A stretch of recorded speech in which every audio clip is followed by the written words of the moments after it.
The breaking news headline that caught my eye today said Biden makes pitch to black voters at NAACP convention, and I was intrigued to tune in to see if he was going to take the gloves off, because I think there has always been a bigger opportunity to brand Donald Trump exactly what he is, and to clearly state and reiterate exactly what he consistently does to attract a certain kind of MAGA voter.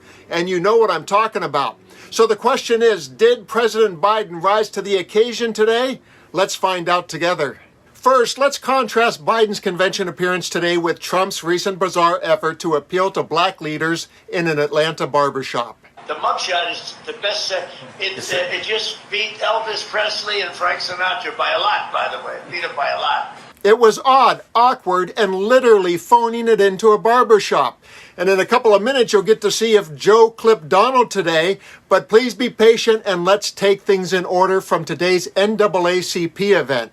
The question on your mind might be, how were the optics? Did Joe Biden have a spring in his step?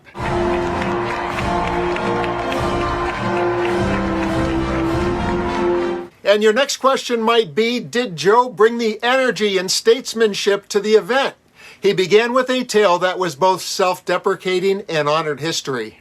Harry Truman was president, was often counted out, but is also known for something else. The story goes, Truman said, if you want a friend in Washington, get a dog. Well, guess what? After the last couple of weeks, I know what he means. But that's why it's so good to have real friends. I'm not being solicitous. I have real friends. So many of you had my back, and I think I've had yours as well. And I will never forget it. Well done, Joe. Next, he had to address the narrative that's coming from the Republican National Convention, the lie that they are now the party of unity, and it was the so-called Democrat rhetoric responsible for the Trump assassination attempt. Here's how he handled the Republican elephant in the room. I'm truly honored to be here, to meet at this tense moment in this country, and it is a tense moment. Just a few days after the assassination attempt on Donald Trump, we're grateful he was not seriously injured. We continue to pray for him and his family. It's time for an important conversation in this country. Our politics has gotten too heated. I've said in the Oval Office on Sunday night, as I made clear throughout my presidency, we all have a responsibility to lower the temperature and condemn violence in any form. You've got to remember, in America, we're not enemies, we're friends, we're neighbors. We're fellow Americans. Most importantly, must fully and firmly reject not only political violence, but violence of any kind. Period. No exceptions. And this is where Joe made the turn and got me leaning forward. He used a phrase that begins with white and ends with supremacy. You know the pain and the price of violence. You understand, if you're going to talk about standing against violence, you must stand against all violence. We must stand against violence perpetrated against presidential candidates in Pennsylvania. We must stand against all violence. We have to stand against the violence and intimidation of white supremacy, the murder, innocent lives in that grocery store in Buffalo, New York when I went up there. Mother Emanuel Church in Charleston, South Carolina. We must stand against the violence that murdered children in Sandy Hook and Uvalde. Concert goers in Las Vegas. Innocents on the street all across America that never make the news. There's Uvalde every day in the communities across the country. If you're going to be outspoken on one, don't be silent on others.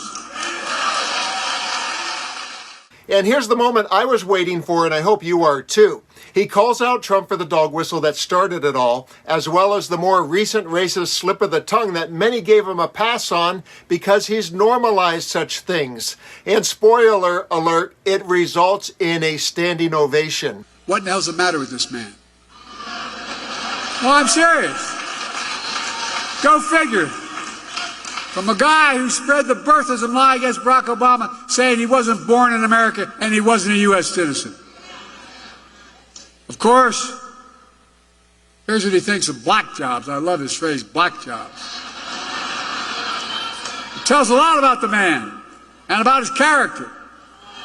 Folks, I know what a black job is. It's the Vice President of the United States.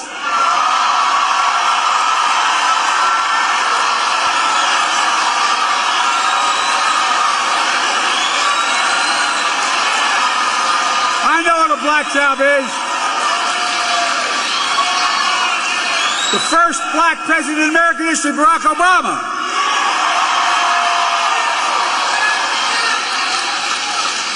And now that he checked that big box, let's look at what might be the best part of the speech that checks the much-needed vigor box while addressing sensible gun control. And after watching, please comment below and let me know if you think this presentation is what the world needs to hear, and hear it more often between now and November. We're going to speak about violence. We're going to speak about guns. More children in America die of a gunshot wound than any other reason. That's stunning and that is sick.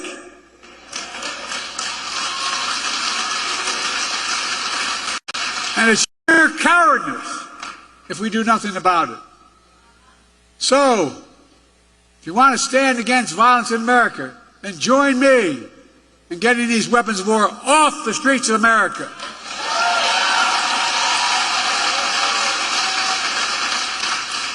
An AR-15 was used in the shooting of Donald Trump, just as it was an assault weapon that killed so many others, including children. It's time to outlaw them. I did it once and I will do it again.